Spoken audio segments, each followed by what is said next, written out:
This is Working Tech, where we talk about how tech can work harder so we can work better. Because hardly working isn't an option. But if you mess up recruiting, if you just fail in recruiting, all that other stuff gets harder. Succession, performance, compensation, learning, keep going with all the other things. They become harder if you don't get recruiting right. So we kind of look at it as, instead of recruiting being different than HR, separate from HR, recruiting is marketing and all that other stuff, we kind of see it as recruiting is the center of HR. Hey everybody, this is Kevin W. Grossman, creator and co-founder of the Working Tech podcast and one of the co-hosts. Myself, along with co-founder and co-host Bill Banham, welcome you to our new series where we'll talk about all things tech in the working world around us, including HR, recruiting, and related technologies. Our guests will include those who make the magic happen so we can all work better. Enjoy this conversation I had with William Tincup, president of Recruiting Daily, writer, speaker, advisor, consultant, investor, storyteller, and teacher. William, thank you so much for being on Working Tech. First of all, tell us a little bit more about Recruiting Daily and what else you're doing these days. Yeah, Recruiting Daily is a lot of fun. It's my first foray into the media side of business, and I know your background. You've done a lot of this stuff before, but I really wanted to kind of have this in my background and to understand kind of where the media plays and kind of how they play. Recruiting Daily was born out of recruiting blogs, and really it's a site for all talent acquisition, all people that care about hiring. And so that kind of bleeds over into HR in a lot of ways, and it's a media site of unique content.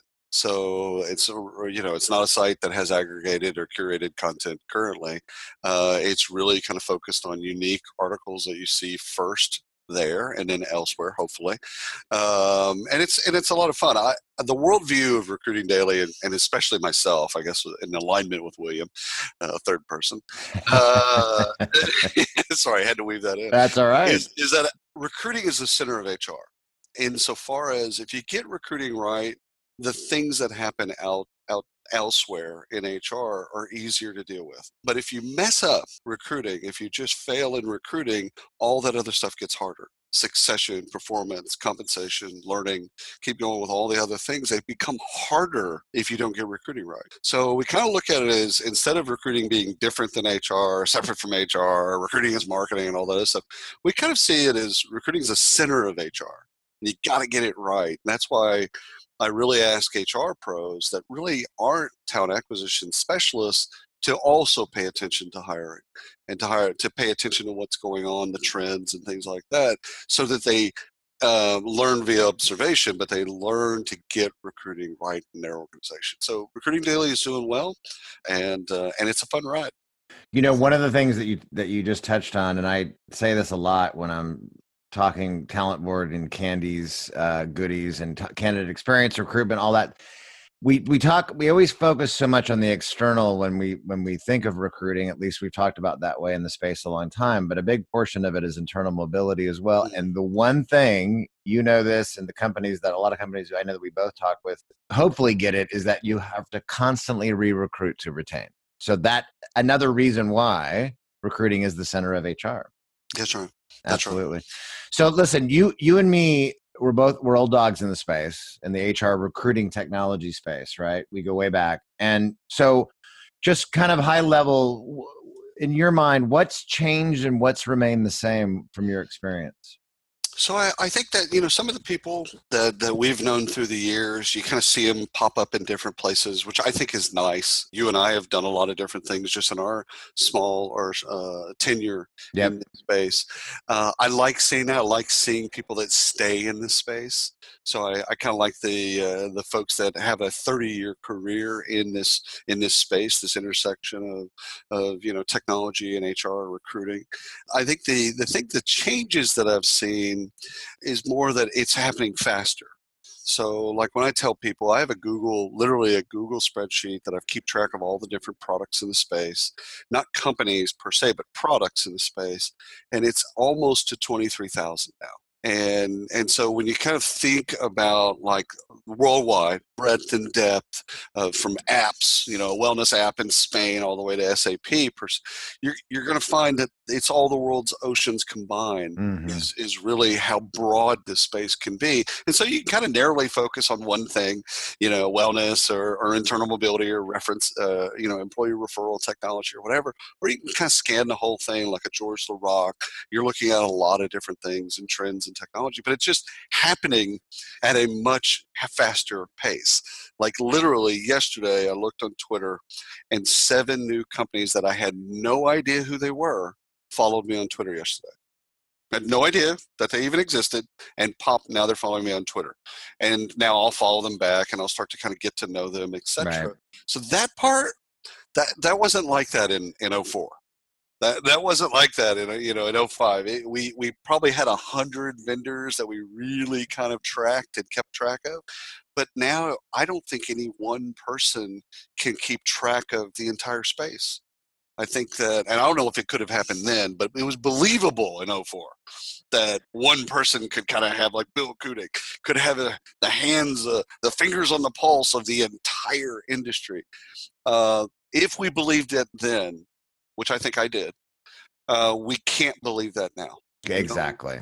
It's just that's shattered for us. I think the other thing that it's probably the same, and I'm probably still disappointed with it in some ways, is that we're really conservative in marketing. We're still very conservative in marketing, even new companies to the space. They kind of go down a very tired and poor path of being very conservative. Lots of blues, lots of grays, very conservative language. And most of it's, HR is very conservative. And it's like, yeah, not so much once you get to know them. A. B, if everyone markets the exact same way, then how do you stand out? How do you get people to pay attention to you? Which most of the companies that you and I know, they struggle getting attention. They struggle being known for something and being extraordinary at anything. So I wish that were different, but I think you see a lot of the same things I see. People market in much the same way that they did in the early 2000s. They do. And you know what? And we could have a whole nother show just about that. But the last comment I'll make on that is that I've noticed that there's a lot more folks from outside of our space that are coming into on the marketing side in our space. And yet, I mean, there's some exceptions to that rule, which, again, we could have a whole nother show and talk about those. But let's shift a little bit and talk about, because you've got some pretty amazing content that is articles that are written and shared on Recruiting Daily, some amazing voices, your own, Matt Charney, many others that are part of the Recruiting Daily family. What are some of, one or two key hot topics today in talent acquisition and HR that you guys are talking about on Recruiting Daily? Well, I think employer brand and kind of where employer brand, what it is, it's matured over the time that you and I have interacted with it. And a lot of the work that y'all do at Candidate Experience and the Candies is actually kind of push this dialogue around employer brand and recruitment marketing. So ironically, we started kind of from something of, hey, what if we treated candidates really well? What if we, communicated with them in a normal way and not so much a not normal way? It's also pushed this dialogue in recruitment marketing and employer brand. So a lot of that is where these things fit. It's almost like video interviewing came to market in about 08, 09. There was only a couple players. Now there's 200 players that do some form of video interviewing. And I think we're still very early stage with where these things fits. What's the line? How does one go about best practices as it relates to treating candidates, as it relates to a brand? Where does brand fit? Where does it not fit? What are the elements of a great recruiting brand and employer brand? And how do we then go about marketing? Like, because you're a marketer and your background's in marketing, you know that the marketing automation folks, the Eloquas of the world, Marketas of the world, that's been going on for almost 20 years now. It kind of dates us. So that's been going on for a long time, but yet that best practices hasn't been pulled over into HR and into recruiting as much as we thought it would be today. So we're still kind of early in those areas to kind of figure out, like, where does it fit? Like, it's not an established bit insofar as people know exactly what an employer brand, like if you ask 12 different experts what employer brand is, you would literally get 12 different answers. Mm-hmm. And until that becomes 6 different answers, 4 different answers, there's okay that there's people see it differently, but not so differently that one can't create a standard. And right now we're lacking in some standards. So there's a lot of dialogue there. And I think if I were to say the other category, which is a lot of scare tactics, really, because marketing can be broken down to fear and greed. And this is more of the fear stuff of AI, NLP, machine learning, bots, how these things are basically going to replace everyone. And I think we're very early stage on all that. So a lot of it is fear-based. And the AI discussion is more or less a discussion of, hey, we're going to teach these things to do an action, and then we won't have to do the action. Well, then we're searching for what's our value? Where are we still relevant and important? Which is very early stage. That's even more early stage than the employer branding, recruitment, marketing discussion. Like that's been going on for a couple of years, and it might take another decade for that to suss out. But the AI stuff, that's even more early stage. And so there's a lot of fear, a lot of discussions that it's real. Like for people, it's not real for me, but it's real for people when you talk to them, because they're terrified that somehow the machines are going to take over. And I just don't believe that. And they're not. And they're No. not. And listen, I came into this space at the end of 99, taught with a company, with a startup here in Santa Cruz where I live, that touted talent communities and artificial intelligence at the end of 99. Okay. Now, a little bit early, a little bit early in the market there.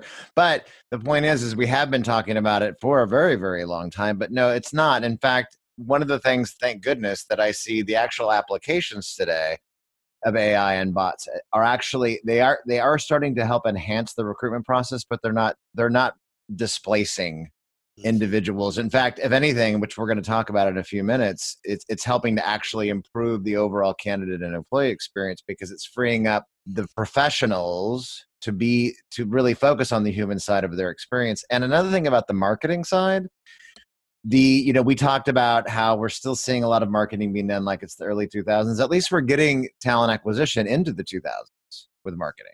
It's a good point. I mean, That's a fair point. And I see that all the time, where when we're doing workshops and just working with a lot of TA leaders and their teams, they are starting to get it. They're partnering with marketing, at least internally on the corporate side, and they're starting to think more like that, because it is competitive. So the tide is turning there, but yeah, the bots aren't taking over anytime soon. So I'm with you on that one. Let's talk about, speaking of technology and bots and all that good stuff, what technologies, we touched on a couple of different things, recruitment marketing for one. What else should talent acquisition leaders should be looking at to really improve their recruiting process, efficiencies, et cetera, today, and that's going to give them that edge? What should they be looking at today? So our love of volume on both sides, candidates applying to 1,000 jobs a day and us telling people internally, hey, we had 10,000 people to apply to a job, which is good that they applied, but the folks that we want to spend time with has to be a much smaller number. So how do you get to the point where you're like, okay, we now have this to 50 fantastic qualified applicants?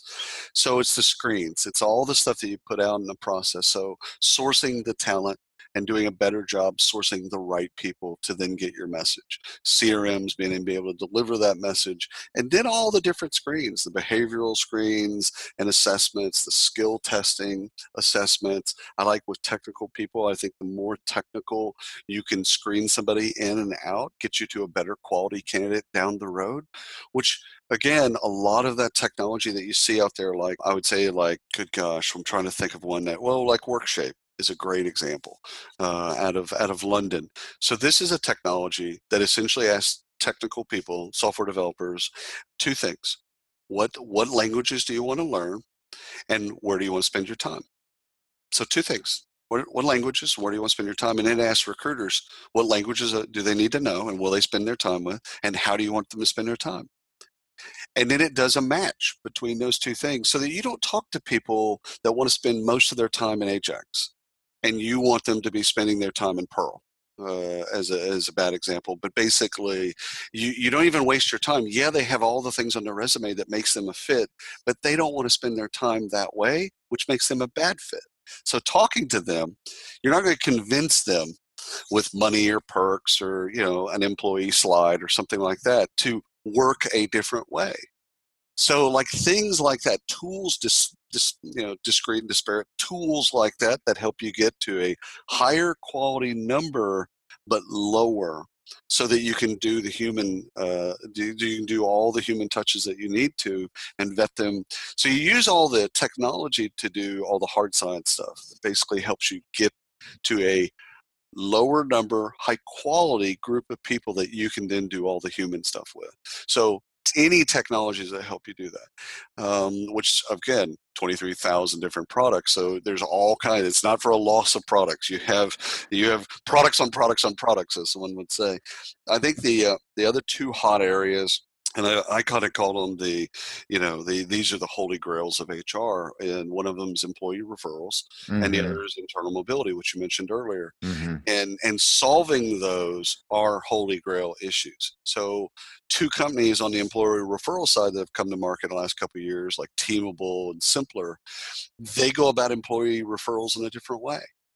And so they basically connect your social of your employees. They go through a process. They find different candidates, match, and then ask you, hey, Bob looks like a great match. Would you be interested, and could you introduce if you feel like Bob's a good match? Like it's a lot of it's done with tech, but it's done in a different way. It's permission based. It's just very cool. So solving those are very hot for talent acquisition, because the internal mobility or re-recruiting and making sure, because again, internal mobility is it's kind of why that's an important topic today. Is candidates are asking two questions. Under 30 candidates are asking two questions primarily. One is what's next? So imagine you and I, we're about the same age. Imagine you and I 20 years ago interviewing for a job, and then during the interview saying, hey, what's next? I can't imagine myself 20 years ago asking that question. Because the question was, what's now? That's right. Right. It just, but that's not the game today with people under 30. They want to know, yeah, I totally get it. You want me to do this. I'll be successful. 9, 18 months, do this bit. But what's next? What's after this? And recruiters aren't great at having, because the companies aren't great at, generally speaking, the companies aren't great at internal mobility. The recruiters aren't great at having a discussion around internal mobility. So had a defensive position where we're not great. A. B, they ask, what skills are you going to build upon? So candidates under 30 are asking those two questions, both of which recruiters aren't great at answering. Right.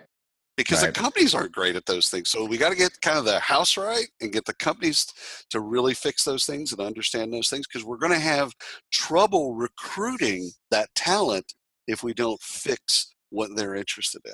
If we don't learn how to re-recruit to retain them on a regular basis. And that is the what's next. Yeah, it's always what's now, what's yesterday, right, William?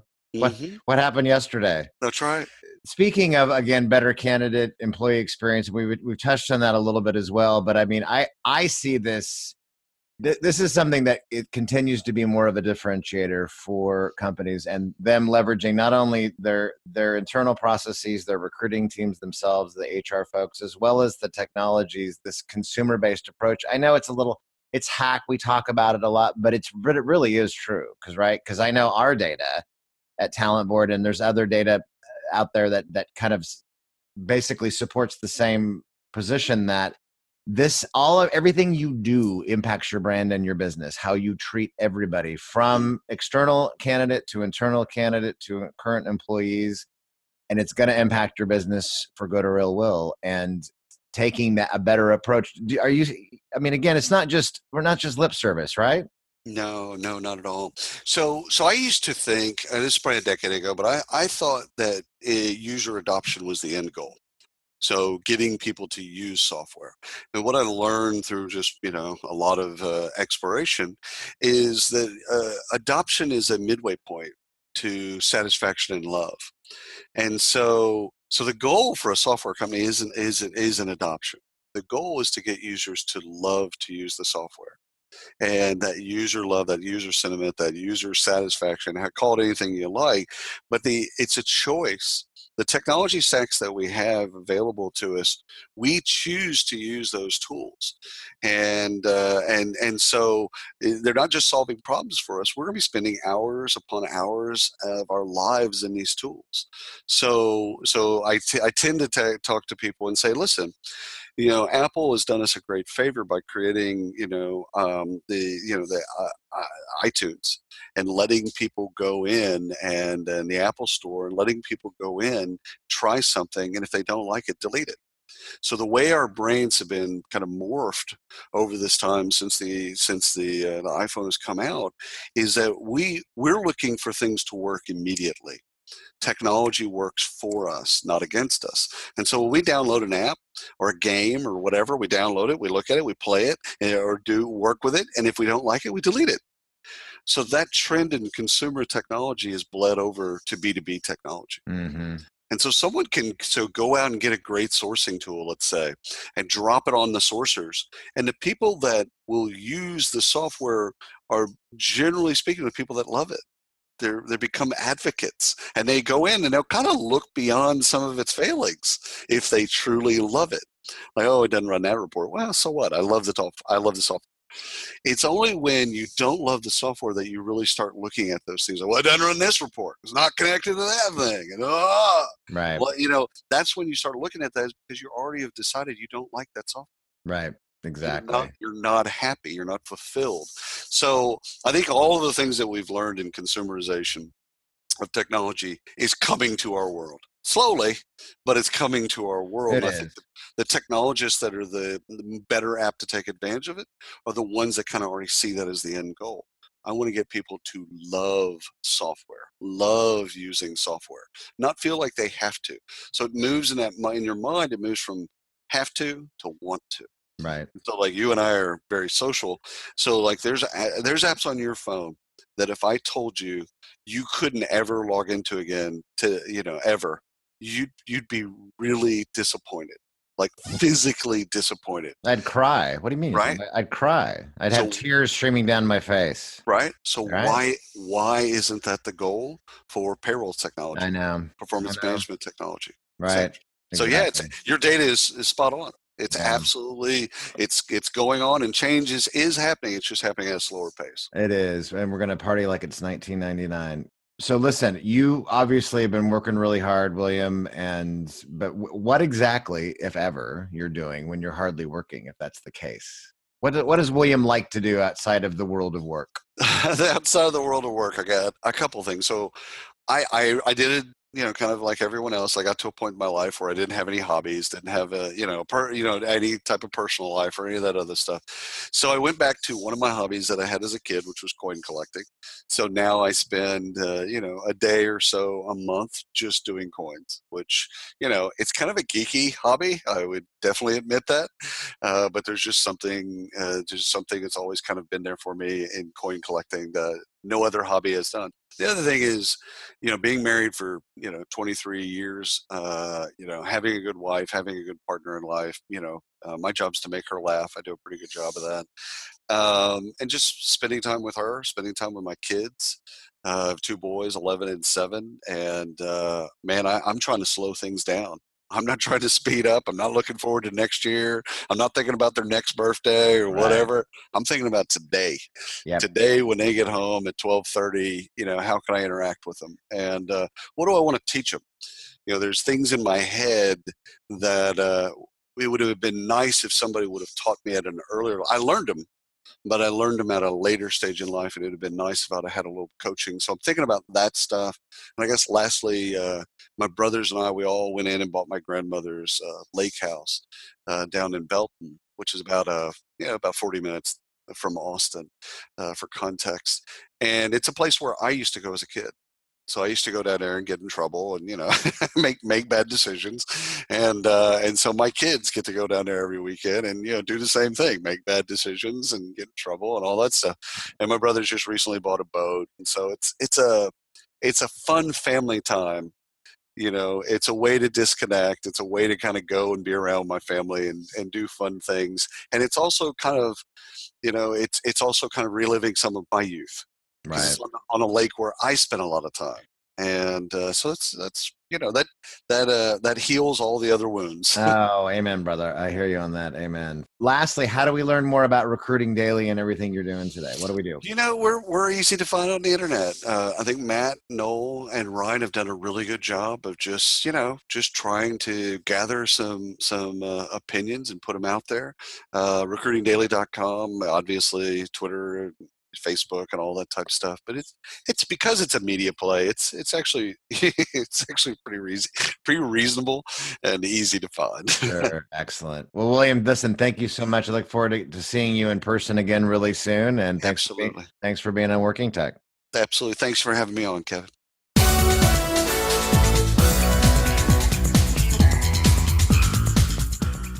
We'll be back with more Working Tech soon. Until then, be good and work better.